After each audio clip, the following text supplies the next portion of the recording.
You hear me now? Hi, everyone. Welcome back to Ignite Your Spark. I'm your host, Kim Duff Selby, and thank you for joining me each week to hear from inspirational women who are in midlife and beyond to help you ignite your spark, perhaps give you some inspiration you might need at this time in your life. And today I am so excited to have my guest, Wendy Baker, on the show. Wendy is an award winning author and an entrepreneur. And her book is called My Name is Mushroom. And I just finished it, and it is amazing, especially for those of you in midlife and beyond who might have grown up in the 1960s and 70s, the groovy era, because Wendy's story is unlike any that I have ever read. Now, Wendy will share that story with us, but now she and her husband have an insurance company. And I think that's very interesting, seeing as she came from, let's say, a very different kind of upbringing. You wouldn't expect her to be in the mainstream space. But I'm going to let her tell you more about it in just a minute. And I'm going to welcome you. Thank you, Wendy, for being here on Ignite Your Spark. Well, thank you so much for having me. I'm excited to be here and share my story. Yeah, it's really, really good. But before we go into your story, I do like to ask my guests this question. How do you ignite your spark? Wow, that's a really good question. Um, in what way ignite my spark? So many ways, but I have an incredible passion for tennis. I I love going on hikes. I love walking on the beach. Those just send me in such a beautiful space. So that would be my most spark igniting thing. Well, I think that's great. And I know that our spark changes, our ignition changes as Yes. we get older. And so maybe when we get into your story, I might throw that in again and ask how, when you were 14 or 18 or 16, was your spark ignited at that time? But Oh let's yeah. share your story of being I'm going to say, you were in a cult slash commune, because I looked up the definition of both of those words. And as I was reading your book, I kept thinking cult, cult, cult. But then I was like, well, really, it's more of a commune. So let's share a little bit of your story. You grew up in a household, single parent, 4 girls, and unhappy. And so at age 14, what happened to you? Well, at age 14, going into the outside world to, middle school and then high school, and I saw how other families interacted and how mothers treated their children, and it just opened up my eyes. As a young child, I thought that was just the way it was for everybody to be raised the way I was. It wasn't pretty. Um, I just At 14, I just had an awakening that, I can't do it anymore. I can't stay in that life. That lifestyle of, that energy that was constant in my household. And when I found something and I gravitated towards it because it was spiritual and there was discipline, but it was everything that I felt, that I wanted in my life. I loved the diet, the nutrition, the exercise, the meditation, the yoga. That was just turned me on. That would be my spark at that age. I gravitated. I wanted to be there, and the pull was so strong that I just did it. Yeah. This was clearly your calling. Did you Mhm. think of it after you did leave? I mean, this book, it's really an easy read. I want to encourage anybody. I mean, I was just like, couldn't stop because I really wanted to know what happened. It was really, really interesting because we grew up in the same exact era. And I went Oh, to a private girls' school, and there was just nothing about your experience that I could relate to my own life. And yet because it occurred during the same time, I could. It was really interesting. So do you feel like you joined a cult, or was it a commune, or was it a combination of both? I felt that it was a commune. I never got the cult-like feeling from it at all. I mean, you could leave whenever you want. You were not, in jail. You're not, you had flexibility. People were in and out. I just ended up staying the whole time. But I really did view it as a commune. It was like a family. That was my observation. But then again, that's through the eyes of a 15-year-old, a 14-year-old. So maybe in reality it was a cult, but to me it was a commune. Well, I think that it's a little bit of both, probably. Because Hmm. as I was looking at the definition of cult versus commune, a cult is more religious based, and you had the spiritual aspect of it. But Hmm. it appears that it was the family that you were craving so deeply Yes. that you were able, but young, so young to go into this. Yeah. Well, I just happened to be introduced to it through my boyfriend at the time. It was his father that was the leader of the commune. Had I not got introduced to it, I probably never would have got attracted to it and joined it. But I think it was just my path, my fate. It just happened that way. You can't make this up. I mean, you can't. The gravitation was so strong. It was unbelievable. Yeah, I mean, it was your path, clearly. And Yeah. it was your path to go through it to get to where you are today. I don't really want to talk about anything because I didn't know anything until I read it. I don't like to Hmm. read about it. So I don't want to, sort of give away anything really, other Hmm. than the fact that I mean, we can give away some of the stuff that is, written in the promo pieces and all, because you had a baby Yeah. at the age of 16. Yes. And that baby is turning 50 this month. And it's strange, but we're so close in age, really. That was hard. That was very difficult. If I didn't have the support of all the women and the support of the leader of the commune, I don't know how I could have done that. I mean, it was very traumatic for me at first. I did figure it out. Um, but I had a baby at home too, by the way. It was natural. And that was amazing. I really never saw myself as a strong person. I always felt that I was kind of weak and, just easygoing. But after giving birth and going through that, I realized, I am very strong and I can handle just about anything. Well, some of the things that you went through in your communal life showed me what a strong person you are. The Mhm. illnesses that you all went through, that's the part that kind of bothered me and thought of it as a cult. The no Western medicine unless you broke Yeah. a bone, that kind of thing was just, I go, oh no. But I know some people also did choose to go to traditional doctors, and that helped them survive Yeah. whatever. That's the part that I look back at and regret. I, too young to make that decision, that I don't agree with that. Right. But definitely as an adult today, I don't agree with that philosophy at all.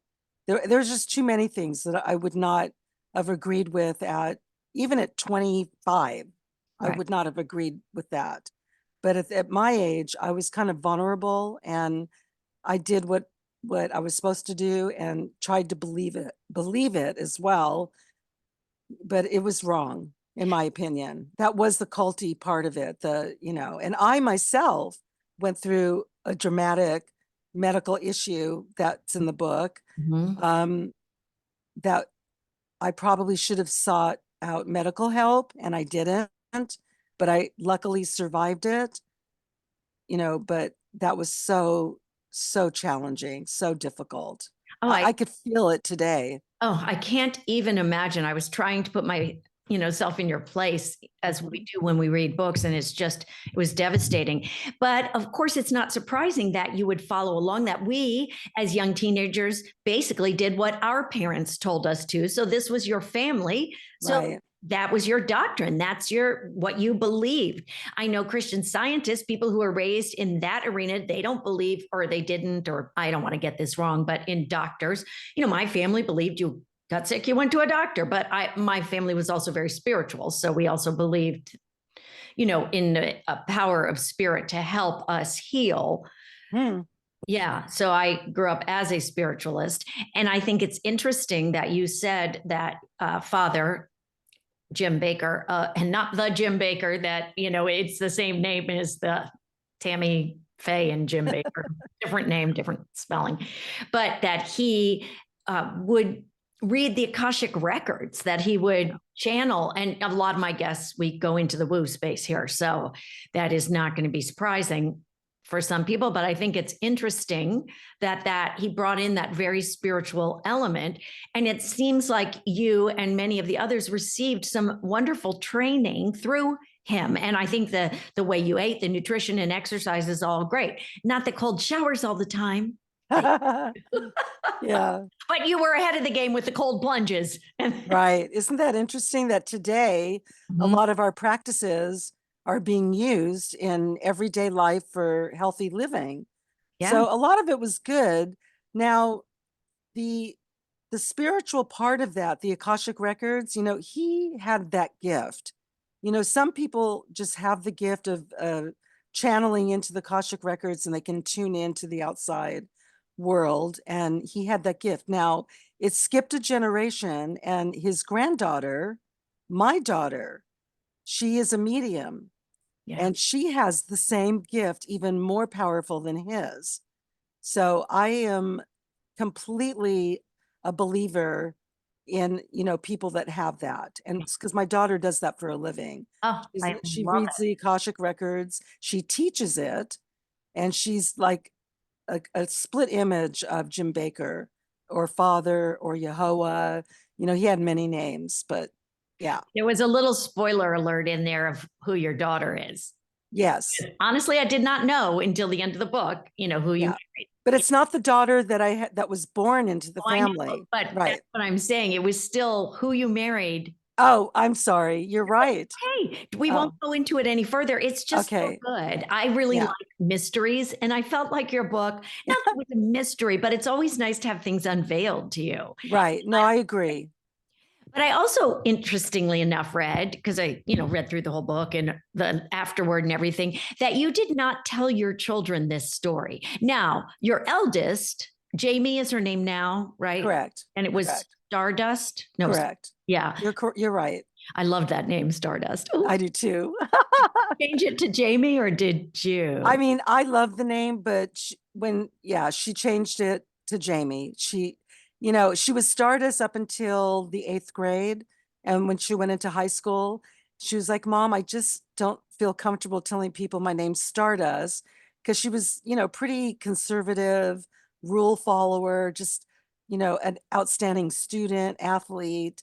And Stardust made her think of like a sloozy, like a, something like that. So, but it is her legal name. It's on all her documents. She can't run from it too long, but she does go by Jamie. Okay, so you didn't tell your children about your experience in this, what was it called? The Brotherhood of the Source. Brotherhood of the Source. Okay. You didn't tell them about it, but clearly she knew because she grew up in it.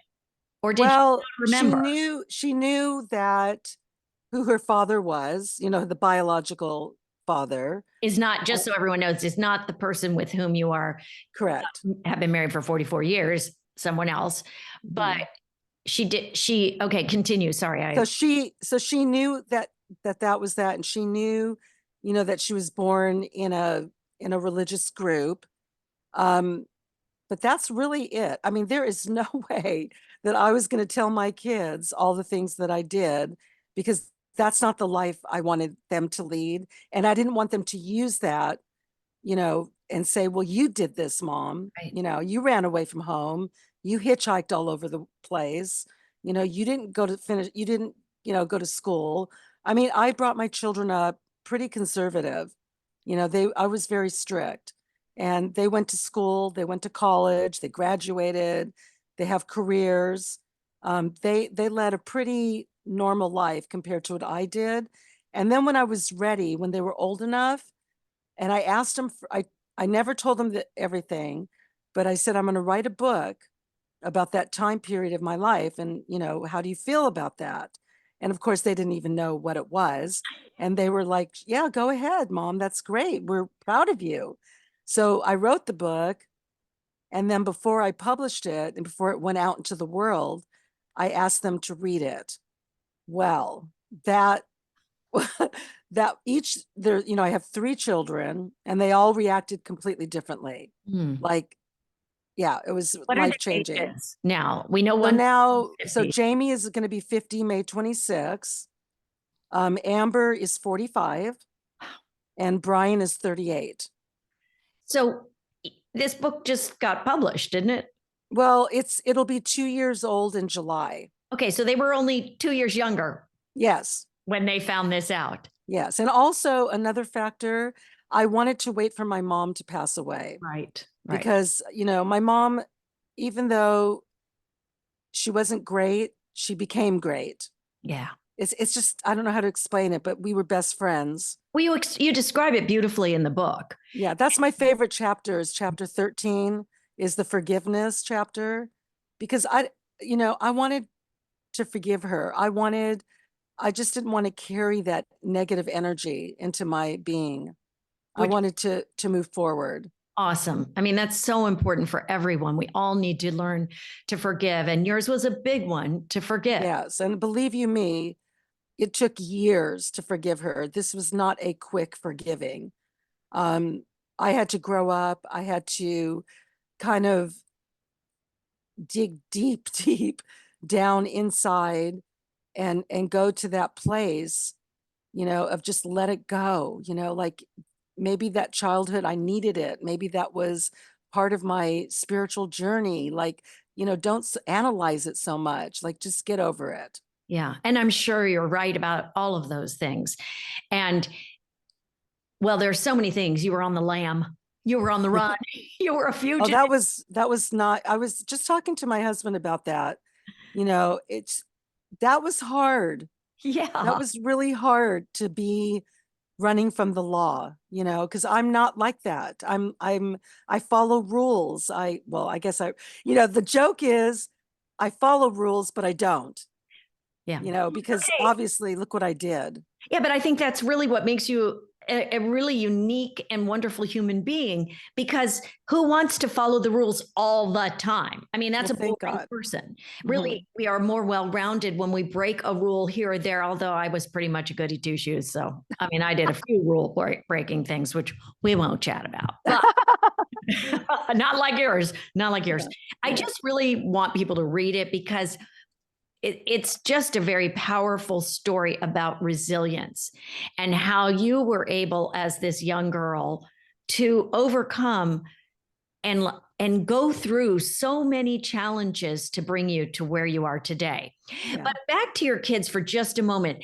I'm sure they all had different reactions. Were they mostly positive? Were they mad at you? I mean, I just cannot even imagine reading something like this about my parent having lived into my 30s.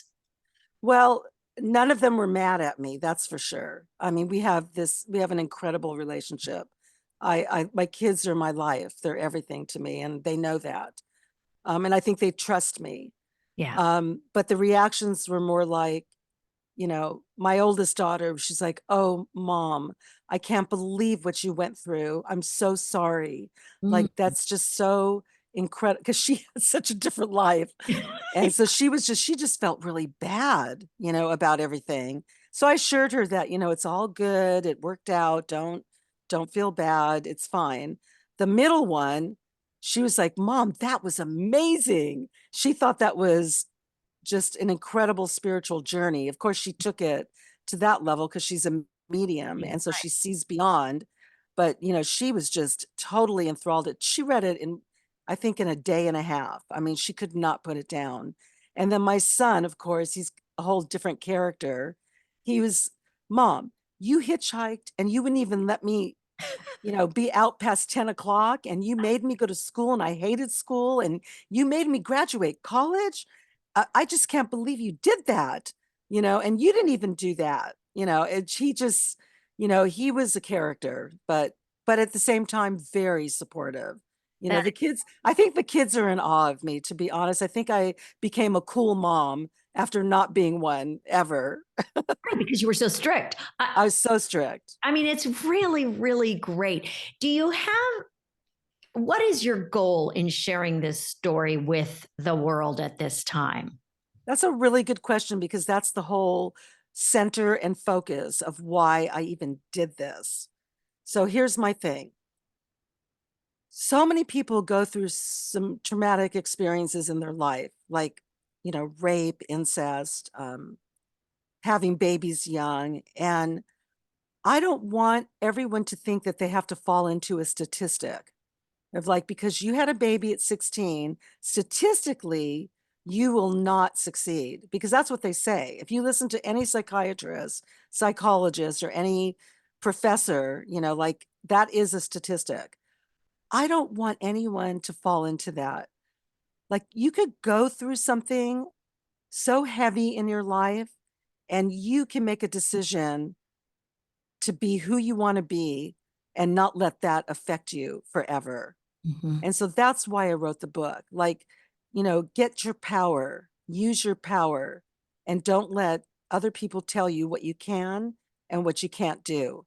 And I wanted to beat that. I wanted to show myself that I am going to design myself the way I want to be. And I'm going to use everything I have. Everything that I've been taught, I'm going to use it to the good. And I'm not going to be negative about my experience. I'm just going to tell what happened and I'm going to learn from it.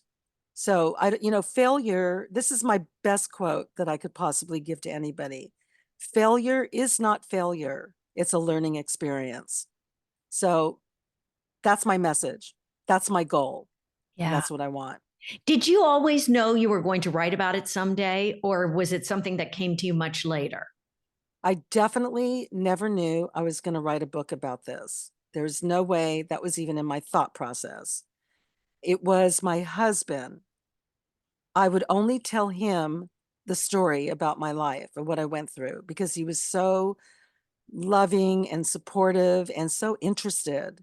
So, like, all throughout our marriage, I would give him little clippets like, oh, this is what happened. I did this. I did that. He just was blown away. Like, he just is like, you have to tell this story. Mm. You've got to write this book because there's a lot of learning in it. There's a lot of growth in it. And I think you should share it with the world. So he literally was the instrument in for me to write this book. He sounds like a very, very special person, and Oh, who amazing. you were supposed to be in this lifetime. Clearly, Oh, it was clearly. to be. I love the story. That's why I want people to read it, and I don't want to talk about it because to me, going into it, knowing the premise that you were part of this cult slash commune, that's Mhm. all I knew, and that you were my age. That's all I knew, and that's why I usually go a little more in depth into books when I am interviewing authors, but I just want people to read it without any preconceived notions of what happens. Well, And that's sweet. Thank you. no, I really mean that. It's super easy to read. I read it over a couple of days myself because it was written in, like you were just telling me the story. Yeah. You know, Well, I tried to make, I'm a reader. I'm an avid reader myself. So I've read every genre of books, you can imagine. And I didn't want to write a slow, descriptive story. right. I wanted to get to the chase because for me, I enjoy that. Like when I get a book that I could just cannot put down and it's fast paced, but yet it revealed this amazing story. That's the kind of book I enjoy. Now, I don't always read books like that, but that was my whole focus. And so when I wrote it with my co-writer, I kept telling him, like, I don't want to do a long, drawn out description of a specific event. I want to flow and I want to make it exciting.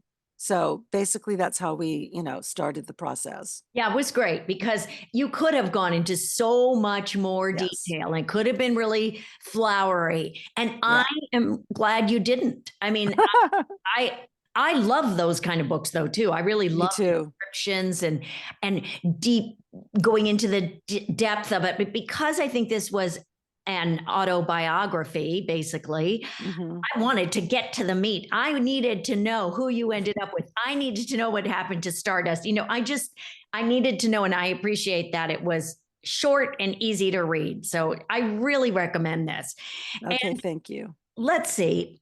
I guess I want to, I mean, it doesn't really matter how you ended up owning an insurance company with your husband, but you did. And do you think that everything you learned created this businesswoman inside of you as well? Well, I never thought I was going to own an insurance agency. That, it just kind of happened. My husband was a fireman, and he wanted to make more money. And so where we live in Malibu, there's just people, we just observed what did people do to make money? That's what we're going to do. We're just going to figure, it doesn't matter what it is. We're just going to figure it out, and we're going to do that. So that's what we did.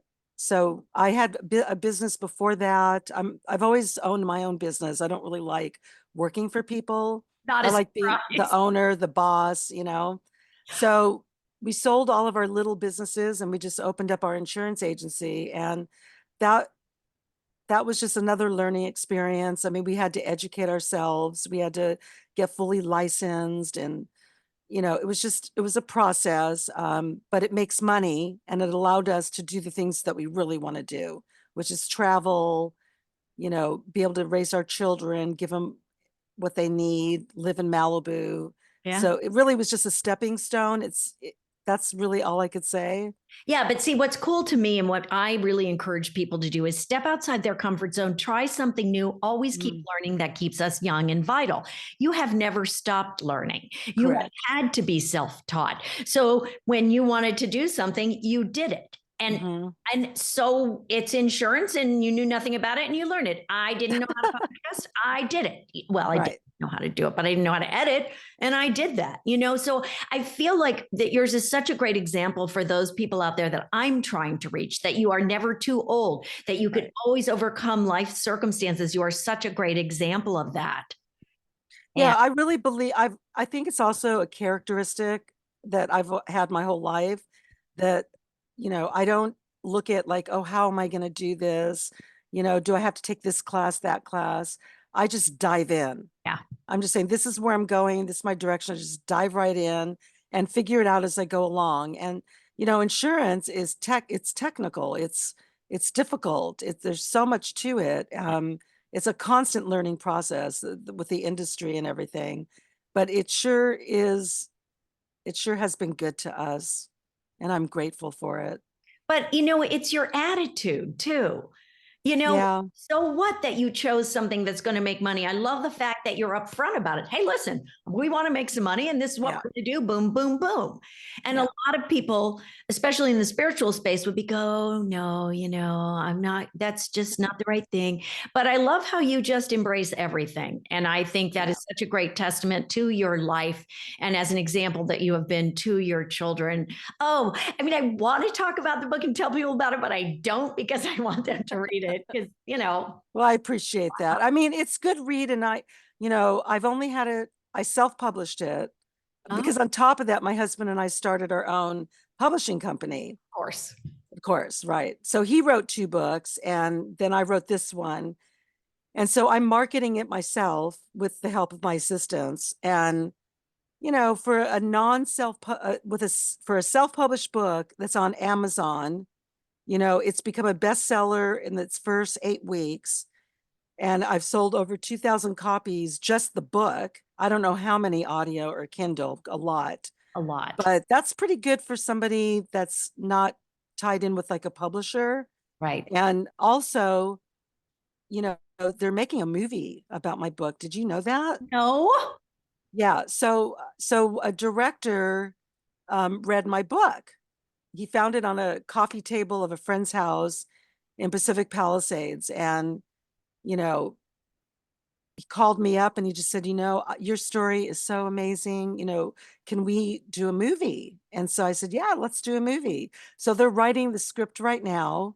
And once the script is finished and approved by me, because I want to make sure Right. it Yeah. represents me good and all of that, or the right way. Yeah. So that's really just about to happen. Oh, So there, and I congratulations. think he said the writers are making it into a love story.